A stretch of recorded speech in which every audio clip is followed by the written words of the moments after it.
Yorobun annyeonghaseyo. Assalamualaikum warahmatullahi wabarakatuh. Apa kabar semuanya? Di pertemuan Korean Club kali ini, kita akan mempelajari cara untuk membuat kalimat sederhana di dalam bahasa Korea. Seperti itu ya. Nah, jadi cukup banyak yang akan kita pelajari. Jadi mungkin tidak akan cukup ya kalau misalnya kita hanya 40 menit atau 50 menit pertemuan di dalam Korean Club gitu. Jadi aku bikin video pembelajaran, jadi biar bisa kalian lihat terus-menerus gitu, biar bisa kalian lihat berkali-kali. Pertama, kita akan belajar mengenai kata kerja. Kata kerja itu dongsa. Kata kerja berarti nanti posisinya menjadi predikat ya, dia di dalam kalimat. Di sini kata kerjanya ada mokta, itu makan, masida, minum, ikta, membaca, kada, pergi, kongbuhada, belajar, lalu boda, melihat.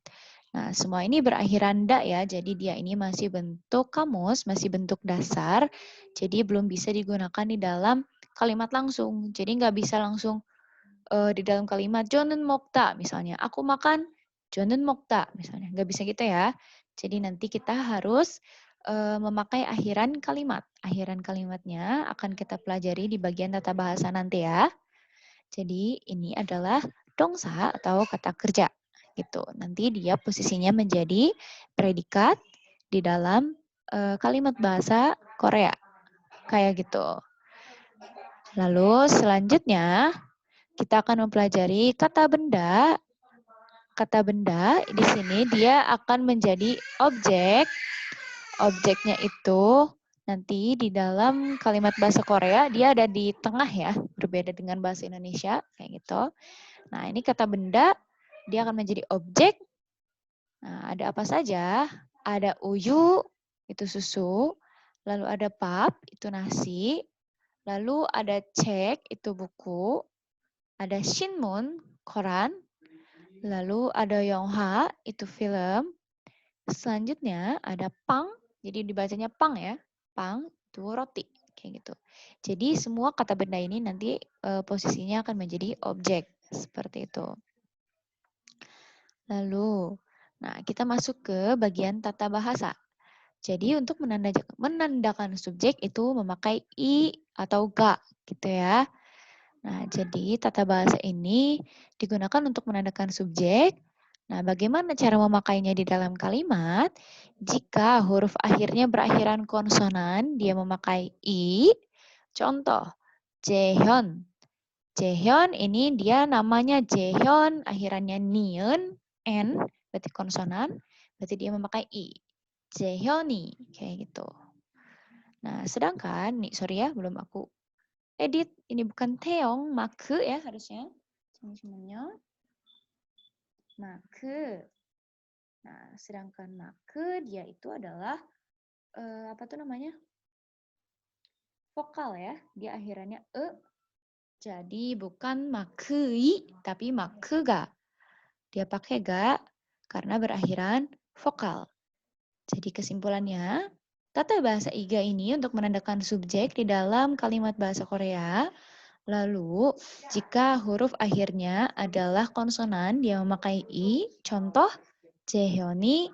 Jika akhirannya adalah konsonan, vokal, maka dia menggunakan ga. Contohnya itu 마크. 마크, 마크, 잠시만. 마크, 아이고. 마크가.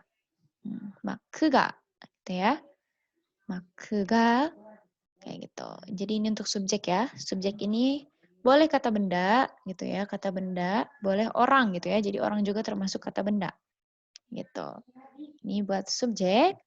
Lalu selanjutnya ada objek.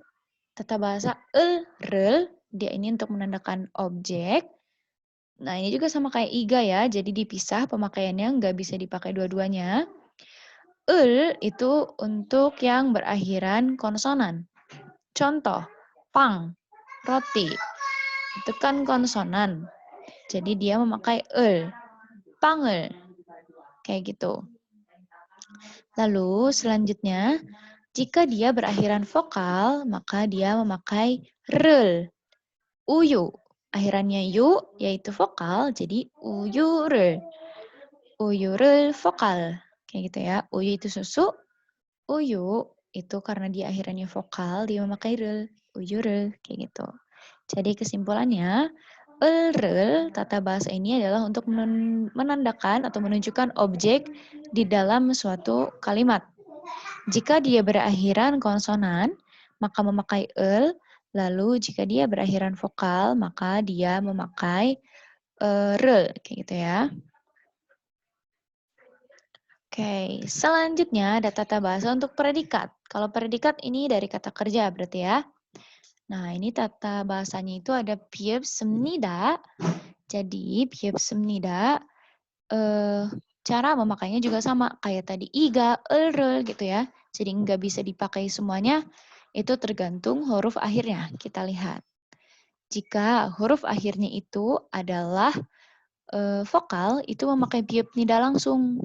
Nah, sebelum kita langsung masuk ke contoh, kalian ingat ya, tadi aku bilang kata kerjanya yang berakhiran kada, boda, ikta gitu ya. Itu adalah bentuk dasar. Jadi ketika dimasukkan ke dalam kalimat, da-nya kalian buang dulu. Misalnya ikta, da-nya dibuang jadi tinggal ik. Berarti berakhiran konsonan, lalu kalian tambah semnida. Jadi iksemnida. Kayak gitu. Lalu, jika dia berakhiran vokal, contoh, kada. Kada, da-nya buang, tinggal ka. Berarti akhirannya a tuh, vokal. Tambahin piep nida. Jadi kam nida. Gitu. Namun, ada pengecualian. Untuk yang berakhiran hada, bentuknya hada. Jadi kan gongbu hada, itu nggak diilangin hadanya ya. Jadi, da-nya aja yang dibuang sama tuh. Jadi tinggal gongbu ha, berakhiran vokal, a, jadi gongbu hamnida. Langsung aja hamnida, kalau yang akhirannya hada. Seperti itu ya. Oke, nah, selanjutnya kita akan melihat contoh. Nah, jadi di bawah ini ada bentuk subjek, objek, predikat, gitu ya. Subjek, objek, predikat.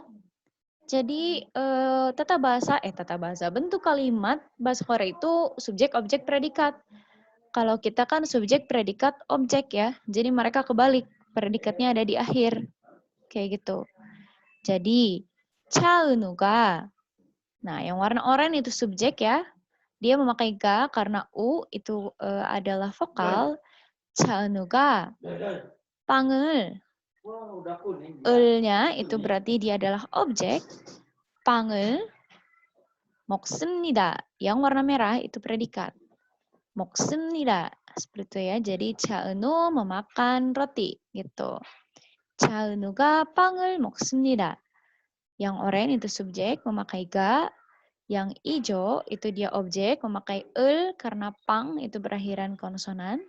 Lalu 먹습니다. Yang merah itu predikat memakai 습니다 karena dia berakhiran konsonan. 먹, giok ya. Selanjutnya, 지민이 책을 읽습니다. Jimin membaca buku. Jadi, Jimini yang oranye i itu dia adalah partikel atau tata bahasa yang tadi iga untuk subjek. Dia memakai i ya, enggak. Kalau Ceenu itu pakai ga.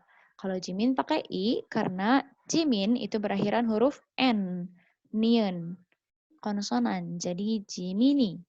Jimini 책을 읽습니다. Gitu. Itu untuk subjek. 책을 memakai juga ya karena cek itu dia adalah giok akhirannya g, objek 책을. Nah, yang merah 읽습니다, yang merahnya dia menandakan predikat. Kayak gitu. Jadi 지민이 책을 읽습니다. Kayak gitu. Selanjutnya, 세정이 공부를 합니다.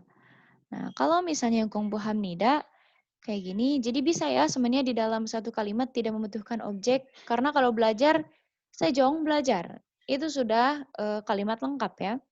Sejong이 공부합니다. Sejong juga berakhiran konsonan, jadi dia memakai i. 세종이 lalu 공부합니다. Tadi yang 공부합니다 itu bisa langsung pakai biopnida, hamnida, 공부합니다. Nah, tapi yang di bawah apa, Sam? Gitu ya, kok yang di bawah dipisah?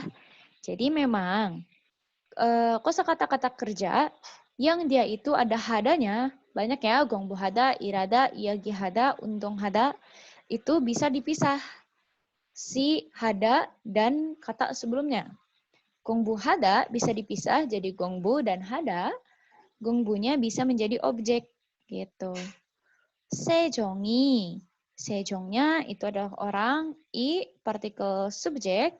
Nah, tadi kalau yang contoh kedua udah kita pisah gongbu dan hada. Gongbunya bisa menjadi objek karena dia kata benda. Gongbu itu kata benda. Gongbu dia kata benda berarti bisa menjadi objek. Re. Kenapa pakai re? Karena bu itu akhirannya adalah vokal. Kayak gitu. Gongbu를 합니다. 합니다nya di sini dia adalah predikat. Kayak gitu. Jadi seperti itu ya materi untuk pertemuan kali ini. Silahkan dipelajari, videonya boleh diputar-putar ulang gitu ya. Sampai kalian mengerti. Kalau ada pertanyaan, ditanyakan saja di grup, biar teman-teman yang lain juga bisa lihat ya. Jadi buat pertemuan sekarang, sekian, dipelajari lagi. Terima kasih ya semuanya. Hai Ting. Annyeonghaseyo. Assalamualaikum warahmatullahi wabarakatuh.